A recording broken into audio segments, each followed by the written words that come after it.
From living in a Zoom world to Zoom bombing, Zoom security is a big thing now. In this video, we will cover how to improve your Zoom room security.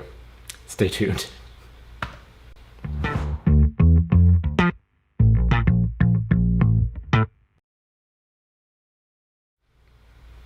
Hello there, I'm Joey Dowd. Welcome to a live episode of Video Marketing Minute on New Territory Media. So in this episode, we're going to cover how to improve your Zoom security. As coronavirus has shut everything down, we've switched to a virtual world with tons of events happening now on Zoom.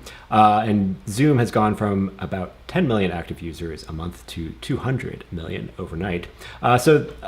With that growth, there have been a couple of things that have appeared that it wasn't quite built for. And with everything moving online, all of the trolls and all of the terrible stuff that comes with the online space has descended upon Zoom. And if you think about it, the thing that makes Zoom so appealing and easy and that you could just send a link to join a virtual space, it's very easy to just put in a random combination of 9 digits and eventually you'll find a room that you can harass if you are a terrible person who likes to do things like that. So Zoom has responded, and we're going to cover a couple of the initial responses that they have done. And the first one is, by default, Zoom has turned on security by password protecting and enabling the waiting room. So step 1, password protecting, enabling the waiting room. Basically what you do here, and when you make new meetings, now this is on by default, but the password protection, as I have a new event template up here, when you turn the password protection on, it generates a random code. And so this is very easy. This is not like a super secure password for like logging into your email or anything like that. This is easy enough to just add another layer of protection to make sure that only the people that you want to enter your room do come in. And you still get your meeting code. This is my personal meeting code, but I don't use it, so I don't really care if you Zoom bomb that room. But when you use your, when you get the password, if I were to generate this event, it would still generate a link that has the password encrypted in the link. So if you still want that ease of like being able to send a URL to someone that they just click on, it still has that feature. So you're not really losing anything there. But also if you do want to publicly share your meeting ID that's generated, and then you can share that, and then for the actual attendees, they can either message you or you could send it in a separate email or some other form to give people the actual password that they need to enter the room. So that's another way that you can still have that balance of security but ease that Zoom has sort of become known for as far as virtual meetings and virtual chats. And then the other thing is the waiting room. So the enable waiting room is on by default. And so what that means is people can't start the meeting, they can't go into the meeting room space until the host enables the meeting. And then not only that, but the host has to allow everyone in. So even if the meeting is going on in progress, and I'm gonna pull up their screenshots and their documentation here. So even if the meeting is going on in progress as the after it starts, as long as the waiting room is enabled, anyone that then joins the meeting after it starts will be in the waiting room, and they have to be admitted by the host. So that's another level of basically like a velvet rope or a bouncer at a door that has to let people into the room. One important thing to note here is if you are a host and you do have the waiting room enabled, you do want to check your attendee list at the bottom, as you'll see down here, manage participants. So when people are waiting, it'll flash and show up that people are waiting to come in. So you do want to make sure that you check that so you do let legitimate people that are waiting to attend the event come in and that they can attend the event. So those are two very basic protections, and like I said, those are on by default now.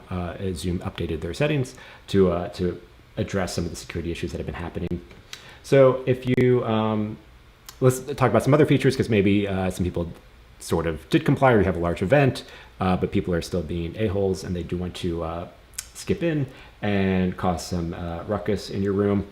So one of the main things that had been an issue with sort of the Zoom bombing was by default, any participant in a meeting can share their screen, and people were sharing explicit images on their screen and sort of forcing everyone to look at whatever they wanted to.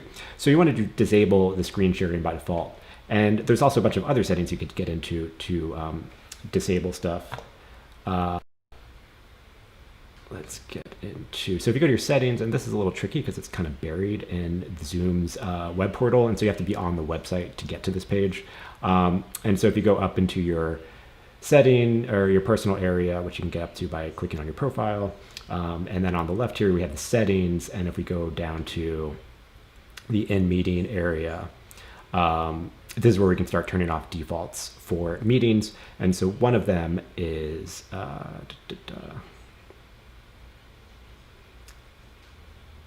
screen sharing. And so here you can kind of have a little bit of control of who can share, if you want everyone to share, if you want, or just the host to share. And if you are the host and you just have host only on, you can sort of allow other people to share as you deem if someone does need to share. So it's not like you totally lock people out from sharing, just people can't share their screen without your permission. And so some other features that you probably want to turn off, file transfer is one. People can't send unwanted GIFs if file transfer is off. And depending sort of how large your event is and sort of what kind of controls you want to enable, you can kind of dig in here, and there's some other things if you want to turn off chats or other features. The annotations, that's another one that you can turn off, where that allows people to draw on top of the screen for everyone to see. And so yeah, these are some other features. And these are sort of in the general regular Zoom settings. So Zoom does have another level of membership with webinar, and the webinar is a lot more restrictive because the webinar is very much of a one-directional broadcast coming out, where people, the host and a couple of maybe moderators or people speaking are in the Zoom, but then there's just a whole level of people that are just a view only, and so they have most of their settings are restricted and they can't really cause much mayhem. So that's another security feature or level of Zoom that you can get into with the webinar, but that costs more money. So if you don't need to go with that advanced of a system, these are a lot of settings that you can do to turn off and make things a little bit more secure. And lastly, if you do want that extra level of protection, you can add registration and authentication to your Zoom room. So what that means is when you're creating your event, so go back to the event page, and you can either enable registration here. So that adds a registration page for people to get into your event. And you can also add authentication, so only authenticated users can join. And so that means basically the people need to have a Zoom account in order to join. So if they try to log in and they have a different email, it'll tell them, hey, you need to sign in with an email. So you have to preload a list of attendees. So this is if you have, if you register people through Google form or even just any kind of basic form where you gather people's emails and you want to add them to the attendee list, this is where you could do it. And so you can kind of just restrict your meeting to pre-registered people. And you can also limit it, if you have a large company, you can limit it to domains only. And if you include registration, then you can also add a registration page to allow access to people for them to come in. So basically just adding another layer of protection and registration. And lastly, Zoom did include a very large blog post of different things that you can do in different settings. Most of them I covered, but a couple of other things to keep in mind is, as a host, you have a lot of control over who can do what and who's in your meeting.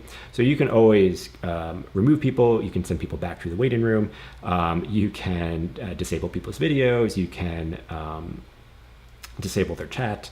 So there's a lot of control you have as over host. A lot of it you can find if you hover over people's video screen and you see the little triple dot and you click on that.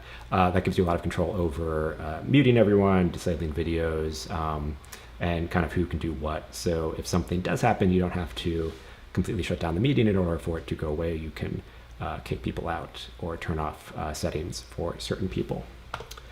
So I hope that shed some light on how to make your Zoom meetings more secure.